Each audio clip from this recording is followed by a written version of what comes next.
Yeah, they'll certainly be getting jiggy. No, we haven't seen the champion bumper winner yet. I couldn't believe it was odds on that. There's something unsexy about the Albert Bartlett, isn't there? If you look through there, I think there was 7 or 8 winners in that race. There's no business in this. None of them have got balls. Yes, he may have. I'll tell you about that later. 2 handicappers to watch for Cheltenham. This King George was quality. So, one up. Tell you what, Liam, edit that one out.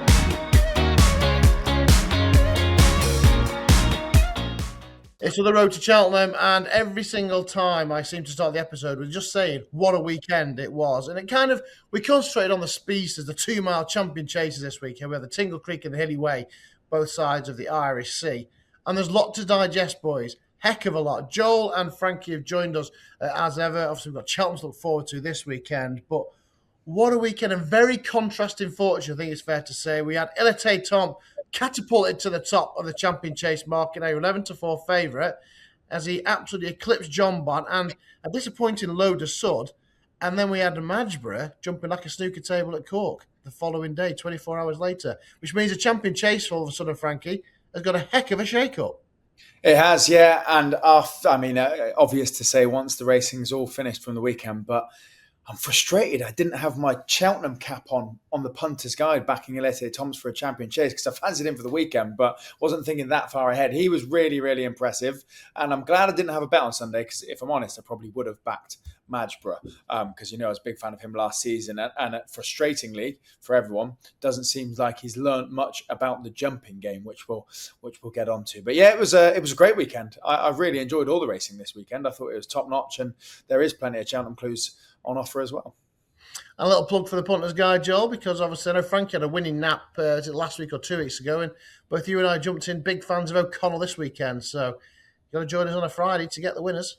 Yeah, did it well, didn't it? Did it well. I mean, it was Carlisle last time, was gagging for that step-up trip, and gorgeous Gavin, got the job done, didn't mess around, absolutely brilliant. I think it was 7-2 in the morning, went off around 9-4, 5-2. I do apologise for my voice. It's not a hangover. And it's Were you cheering O'Connell home? Yeah, that was right, yeah. It's a longer trip, isn't it? So you've got to keep shouting. I think I'm just getting to a stage where I'm really old, and a night out now lasts about 5 days. So I'm back on the water, boys. Definitely water, yeah? Yeah, no, genuinely, 100%. I'm never drinking, smoking, vaping, anything ever again. Oh dear. Good night, was it? I don't know what you're talking about. Move on. Road to Cheltenham, no waffling. Exactly, no waffling. Right, no waffling then. We'll start with Il Etait Temps. Joel, how impressed were you when he winged around Sandon? There's that pond fence sneaking down the inside, but he could have gone inside, outside, through the middle. It wouldn't have really mattered. Absolutely no excuses for anything else because the horse just looked so impressive. Could have done anything with that horse. It was, like you said, left hand, right hand, down the middle. Could have done another circuit and back round. I just thought it was absolutely incredible at the weekend. I was looking for value in that race. I got the value, didn't get the winner. The 2 shorties at the weekend were the most obvious things if you're after timing. And there was loads and loads of price boosts around. But, I cannot knock that horse this weekend. One the most impressive performances of the season so far. And obviously favourite now for the champion chase, Frankie. So we're on Il Etait Temps, but also load of Sud. We kind of think he is best fresh. So how much did that Schlur chase take out of him? And, do we write him? Can we not write him off for the champion chase? Bearing in mind, they'll put him away and probably bring him back cherry ripe 4 months fresh. Yeah, I don't think you can write him off. And, course form helps a lot as well. The time that he's been most impressive has been at Cheltenham. So I think he would... You could definitely argue that he might close that gap with Il Etait Temps, but at the same time, what we all sort of said ahead of the weekend was that he does still need to take steps forward to get into that top level, that champion chase level of horse. He is still climbing the ranks, isn't he? But I wouldn't write him off by any means, but I was really impressed with the winner. And as you start to look at the champion chase field and what's actually in it, I know we're a long way out, but I really do think he's the right favourite, and I really do think on the basis of that performance, putting John Bon to bed like he did, he's the one that they've all got to step up to beat now. So then just a word on John Bon. Is it a step up in trip now? Is that the obvious? You can't really go with these young 2-mile speedsters. So a step up in trip, something. I'm guessing the Mellinger Aintree will be his main aim now. Yeah, 100%. I think Yeah. Missing Cheltenham completely. There's no point, is there? It catches up with you, like me on Thursday night. It catches up on you, and you can't do it anymore with the young kids. You try and do it. Went down his sword. That was his best running, I believe. Was fit. There wasn't, again, excuses. Just age catches up with all of us. What is he, 9? Coming up 10? Would that be right? Yeah. And I'm all for. I'm going to Aintree. There's no point going to Cheltenham. So they will. They'll go to Cheltenham, won't they? They'll go to Cheltenham. John Barr. Well, they've been there, but they've got a factor file, haven't they? So I imagine. Yeah. Wait, where would you go? Wait, where would you go? The horse is yours. Where would you go? Yeah. I don't know. Yeah. Well, Aintree, would be the main target. Would you not roll the dice just in the champion chase, just because anything can happen? And he's consistent. He's never been out the top 2, as everyone keeps saying. But yeah, it's a funny old field, isn't it? I mean, I was looking at Marine Nationale and how his season unfolded, and even his winning the champion chase last year, although it reads well by 7 or 8 lengths, Calypsos was upsides him at the last, and I don't actually think that form maybe reads as strong as what I had in my head anyway until I went back over it. So yeah, I really think Il Etait Temps is your right fav. Well, he is. Well, I mean, Matt, last couple of years you've been all over Marine Nationale. With that price slightly drifting, is that not tempting you a little bit, or did you just see Il Etait Temps at the weekend and just thought, right, we're getting smashed here? Yeah, I mean, Il Etait Temps only had one run at Cheltenham and he didn't really perform, so there's that he's got to overcome as well. But he was very, very impressive. And Marine Nationale, he's looking like a stronger renewal than Marine Nationale won last year. Bearing in mind, John Bond blotted his copybook, and it was Calixios giving him most to do before he came down. So it looks a stronger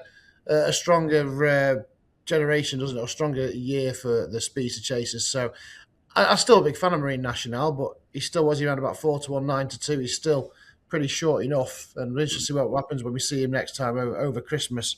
One would imagine. One horse that have certainly have to consider now backing is Madbra after what he did at the weekend. I mean, we were all talking about pre-season because he has got a hell of an engine, and it's the engine that is clearly keeping him competitive in these contests because he didn't really have any right to be as close as he did to Founder 50 going to the last yesterday, bearing in mind how badly he jumped, how awkward he looked, trying to hang left and giving Mark Walsh absolutely no peace whatsoever, and then absolutely clatter the second last and probably still picking Birch out of his backside this morning, Joel. Yeah, I messaged you straight away and goes, still can't jump then, but you watch the engine on that horse. We've all seen those ones that just plow through everything, and you've seen them take the first 6 and you've got no chance, and they go 200-1 in running and they still go and win. And I'm not talking high level, I'm talking your Sedgefield, your Fontwell and all that. We've all seen those horses and they're great to watch, but you've got to be able to jump. And when you go to Cheltenham, it'll catch a horse like that out, won't it? And also Founder 50, I think Gordon was saying that, all right, we're fit, we're really fit, but grades 2 to 3 at best. We just got that because we were fit. And if Magic would jump, God, what a horse! But you know, it's scary. It's scary for the festival because get all the cliches out of the way. It takes some jumping, and it's seen a lot better horses who can jump a lot better than him come down. Yeah, I mean, it's just obviously the fences aren't as stiff as they used to be, Frankie. Even so, he took the second last by the roots, and he wasn't really foot perfect down the far side either. No, he's one of those horses that falls into the awkward category of you can never say he won't win X race, because if he puts it all together, combined with his engine, he obviously can win a top class race, but you can't really back him.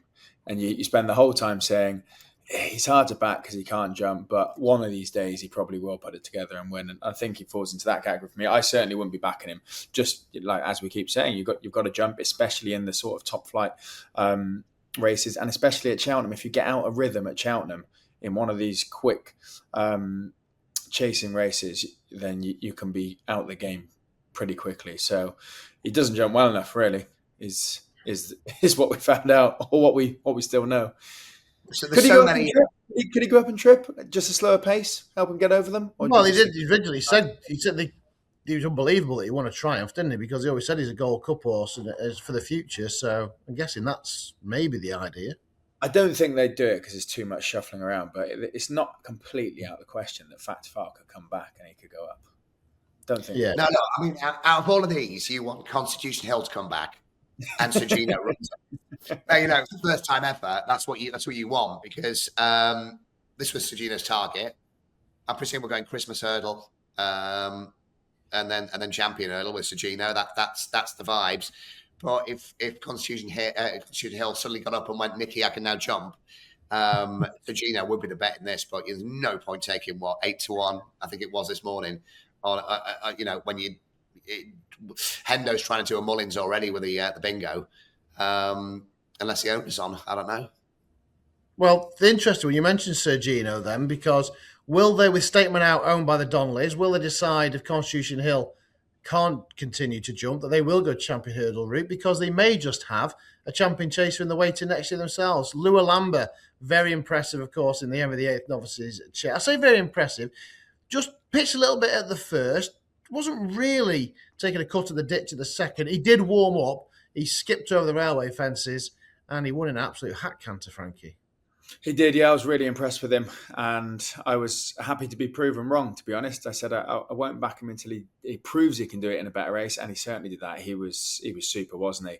Again, maybe a horse that you'd start to think, all right, maybe champion chase next year, but could he go up and trip as well? Does he look like a sort of bigger horse that just moves that little bit slower over his fences? Either way, he has a proper engine. He's only 4, which is insane how good he is already. And quite like what Nico said afterwards about him learning on the job and getting better as he went, because he hasn't had many races, let alone many races over bigger obstacles. So yeah, he was one I was actually really, really impressed with. But as you were saying then, Matt, talking about the Donnellys, and they probably have got that sort of dream picture in their head of next season, haven't they? With a champion hurdle and a champion chaser, both in their colours. And if they start to pull those strings, then maybe that is the likely route for Sergino. Just to rewind a sec. And what did you think about the 2 horses behind, Lump Sum, and more importantly, Be Aware? Well, 2 words that are uttered straight after the race for me were Grand Annual. Absolutely. Still doing it.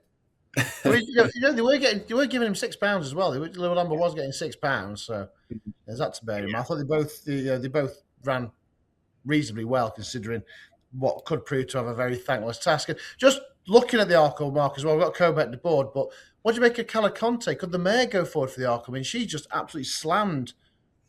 I can always get this wrong. Cargés. Well, this was the thing at the weekend, wasn't it? I mean, Cargés is the horse, but there's about 6 different pronunciations in the space of a minute on the TV, and she's gone. Just gone. Look, I ain't running this weekend. I mean, was that a freak result, or was there something? I like Calaconte. Yeah, it's the second time she's won already, isn't it? And she's jumped well. Yeah. I think she's a completely different mare over fences than she was over hurdles. And to be fair, I remember right when she started off early doors, they did always say they liked her and they thought a lot of her, and it didn't quite happen. And sometimes you do find that, don't you? You get a horse that gets really talked about early on in bumpers or novice hurdles, doesn't quite happen, and then they grow up a bit and it does start to work out for them. I was impressed with her. I think she's smart, and you're right. She could be thrown in there. Could she go to Mare's Chase as well potentially? She won over 2.5 already. Maybe. Is it the Mullins? Is it the Mullins thing though, where he's Gordon is on fire, isn't he? And Mullins is not there yet. So he was back in 2nd and 3rd, but a 16-length beating was, that says to me more than they're not ready yet. That was a really good performance. Yeah, well, probably obviously flat a little bit with the mistake Cargisi made late on as well. One horse that is obviously much talked about and finally got off the mark. I can't see him lined up as Supreme though. Bear in mind he's been beaten at Cheltenham, but it was good to see Ambiente Friendly getting off the mark over hills. And again, like John Bond, I guess Aintree could be his big aim at a speed track will play to his strength, you'd imagine, Joe. Yeah, 100%. I mean, I think you put in the notes, or whoever wrote the notes, was not great on the flat, but second in a derby, you're looking at that and going, yeah, okay, that's okay. I thought the jockey made the difference on that horse as well at the weekend. I think a lesser jockey would not have got that horse home. I don't know if you agree, but Sammy Twiston Davis was phenomenal on that horse. I think was trying so hard to get self beaten, So I'd give the jockey a hell of a lot of credit there. Yeah, he's obviously he's a long way from the best over hurdles, but Yeah. he's going to warm to his task. I mean, like you say, second in a derby. It's not very often you get horses like that going hurdling, and we know that he's got lots of ability, Frankie. He's just a bit of a thinker, but if he puts it all in one day, who knows? Yeah, James Owens said they can't go quick enough for him. I don't know. I think that second in the derby is probably the best he's ever going to get, and that will be him for the rest of his career, I think. But he was second in the derby. But I don't think he's going to do much more. Sadly, poor old Ambiente Friendly. But I'd like him to prove me wrong. It'd be cool if that form could transform in time. But he's not one I'm necessarily getting that excited about. Okay, there's a cracking card at Huntingdon, of course, that featured the Peterborough Chase, where J-Lo came good. Is it Venetia time? Are we nearly there yet? Now the rains are coming. We're heavy ground. She's a bit worried herself about stable form. She was hoping to be a little bit better form going into it, but J-Lo didn't read the script, did he? Because he absolutely bolted up. No Saint Sam disappointed, but he just galloped him into the ground, didn't he? Yeah, I think is it fifth grade 2 now or something like that? I'm sure I heard something at the weekend that was, I think Ned Fox has ridden 2 winners and Charlie's ridden 2 winners. Both of his Jello. And with the stable not in form yet, maybe, that horse has still got more to come. That screams to me. Was it last year when Hendo was at the festival and all the horses were in the right drains, he was pulling them out. There's a couple there that were running okay above what they should be when everything else was running. And I thought, you look at that, if we all know when Venetia goes, she explodes, so to speak. She flies. And this horse now 2 from 2 this season, when everything else has been running not great. I think there's more to come. Yeah, she could have long press running this weekend as well, we think, at Cheltenham. But we're always a big fan of Venetia's horses, Frankie and J-Lo. Obviously, single figures now for the King George. Tempted? Yeah, I'd be more inclined to side with him at the King George than I would Cheltenham, I think. But even so, not to be negative about the last two. I was very positive actually about Il Etait Temps and Newland, but I just like Joel said, a grade 2 sort of horse, a Peterborough Chase sort of horse is not a Cheltenham and Aintree sort of horse, and potentially not a King George horse. But Kempton will suit him nicely. I think that's a good race for him. But you look at him the last 2 seasons, he's been smashed at Cheltenham and Aintree, and then he goes and wins at these sort of grade 2 races. I just don't think he's top level. Don't think he should be in the frame for Ryanair's and stuff like that as a winning chance anyway. Yeah, it's kind of like your Europa guy has his day at Haydock and Long Press as well. He's highly thought of as been second and also very unlucky at King George, wasn't he? And probably just a tad below. Yeah. Don't get me wrong, beautiful to watch, especially with Deutsche on board. Lovely jumper. And great. Yeah, great in those sort of races, but just, he's going to come up against like a Factor Fire, we'll just eat him alive. Oh, I'll tell you what, though, this King George on the road to Kempton, this King George looks quality. It genuinely, not necessarily quality, but the Boxing Day, obviously, over the Christmas, one of my favourite races. I love it. I genuinely love it. And just looking at that, the lineup so far, it looks great. And we know something may come from left field the next couple of weeks. Well, we're hoping so. And I'm still on Il Etait Temps and Fast or Slow at 20-1. You never know. You never know. Could he be revitalised, Il Etait Temps? Fast or Slow looks like that is the aim as well over at Leopardstown. As always, I always say, please like, subscribe. We've got 2 shows on the go. We've got Road to Cheltenham leading up to the greatest show in turf in March. And of course, every Friday, we do the Punters Guide as well, running the rule over the weekend's racing action. As I mentioned earlier, Joel had a winning nap as well at the weekend. So hopefully put you into the direction of winners, but like and subscribe, and you will get to be notified when there is a new video available. We're going to talk about the horse in focus shortly, which I've purposely left. Is there anything else before we get to him from the weekend that you'd like to point out, first of all, Frankie? No, Carla Conti was mine, but we got onto her anyway. I was really impressed with her, and I think she just deserves to be followed. I think she'll just be getting better and better, and you'd like to think she'd go to Cheltenham once Gordon figures out where each and all of his runners are going, because he's talking about brighter days ahead going back to hurdles, isn't he? But she was the one that maybe was slightly less talked about, but definitely still impressive. Joel? Not from this weekend. I think it was just last weekend going back and watching Romeo Coolio. That's a proper racehorse. Proper racehorse. Yeah, you know what? When I started to look at the Arklefield as well, I was like, he should be just Yeah. in this mix up as Lulamba and Copet de Boards. I was hovering this morning, going, right, do they know something we don't know or something? Why is this horse so big? Look into my eyes. And so normally, as soon as I hit it, they send out a little notification saying, oh, he's out for the season. So, no, it's still one of the most impressive horses this season. Yeah, he certainly has been. As is this fella, our horse in focus for today. No drama this end. The reason I wanted to put him in focus is because obviously Paul Nicholls hasn't really had the ammunition in recent seasons going back to the heady days of Courto Star and Denman. But the D word was mentioned about this fella last time out when he won at Cheltenham. I know it was a grade 2 opposition, but I do think that there were some nice types in there that the connections think a lot of, and he treated them with absolute contempt. It looks like the Cello is going to be next. They were going to go straight there, but he's clearly been so well in himself. He's a great big horse as well, isn't he? No drama this end is the horse we're talking about. Max McNeil has said that he's probably the best horse that he's ever owned. And obviously he's had a few good ones as well. So do we take all this at face value? Denman mentioned Max McNeil saying he's the best he's had. How far can this fella go? The bubble is very much intact, Joel. Yeah, as you say, like a couple of horses this week. Like my Paddy Daddy or Daddy Paddy, whatever it's called. Daddy Paddy, yeah. Yeah, so it was a Wednesday at Haydock. One, and there weren't trees behind, but you go in, you know, you got to get the soles off the bridle, see what it's got. It might be one that finds absolutely nothing. Really impressed with Nicholls' horse. Really impressed. I think Skelton was on the TV at the weekend and he was asked one of the questions of if you could own another horse that's not yours, which one would you own? He went, that thing appalls. Genuinely, you know, Denman's my favourite horse. You know, and we talk about it a lot when you see Aidan O'Brien on the TV talking about, you know, the best horse he's ever trained, blah, blah, blah, blah, blah, stud value, business, all that. There's no business in this. You know, none of them have got balls.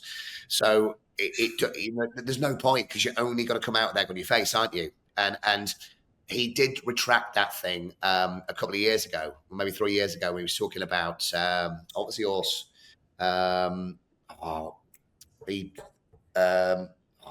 Paul Nicholls said it could have been the next Denman. What was it, bloody Brave Man's Game? Brave Man's Game, yeah. And never was, and retracted that. And he's gone out there and mentioned the D word. Obviously, we want to see the horse at a better class as we do at this level all the time. But if we owned that horse, I think we'd be sitting there going, we might have a good one here, a really, really, really good one. Yeah, it's not very often you see many horses canter up the straight of Sandown because it's quite a punishing climb, Frankie, in sticky ground. But he devoured it, didn't he? And say they were grade 2 horses in behind; they weren't trees.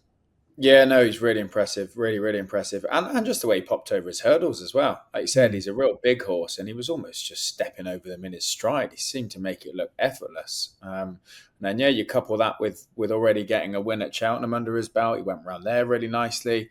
The horse in second at Cheltenham Heads Up was third in the champion bumper and it's probably actually quite a smart horse. So I think, yeah, everything's pointing towards him being really, really good. I don't think it's just the comments from Paul and Max and everyone else. I think actually visually, somewhat form-wise, he's ticking a whole lot of boxes. So they'll certainly be getting jiggy. They certainly will. And it's just where he does go. I guess it's the Turners at the festival, the middle, the 2-4. I think so, isn't it? Yeah, the Challow will be next, we believe. The big grade 1 at Newbury on the 28th. Anything else that you want to There's mention? something unsexy about the Albert Bartlett, isn't there? If you owned a horse that could be a Turner's or a Bartlett horse, there's something unsexy about going to the Bartlett and scrapping it out. You'd much rather stick to the you can really bottom a young horse, can't it? Yeah. No, there is that, yeah. But you just, you know, if you'd much rather the favourite for the 2.5, wouldn't you?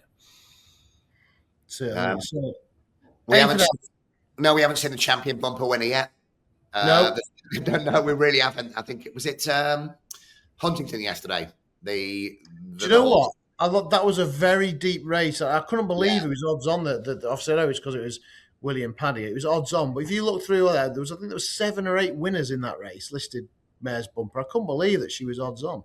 Yeah, I thought that as well because it was 8-13. I think went up 5-4 and came back at 11. So it was really deep. So the bumpers are stepping up now as well, and we'll be on to my mate Bumpety Bump. who spends his life with a laptop and looking at stats and all this sort of stuff. And we haven't seen the champion bumper winner yet, but he's going to nail it. And after you spoke to Bumpety Bump, just give Saturday Sam a ring as well, because he might have one for the Welsh National. Yes, he may have. I'll tell you about that later. Frankie, have we got anything from the weekend, or can I jump to Friday, because we won't cover Friday on the Punters Guide? But 2 handicappers to watch for Cheltenham, I think. Oh, Erico Lord. Surely they just great one hurdle again, isn't it? Yeah, can't leave it alone. Surely they're just coming down and down and down for the county.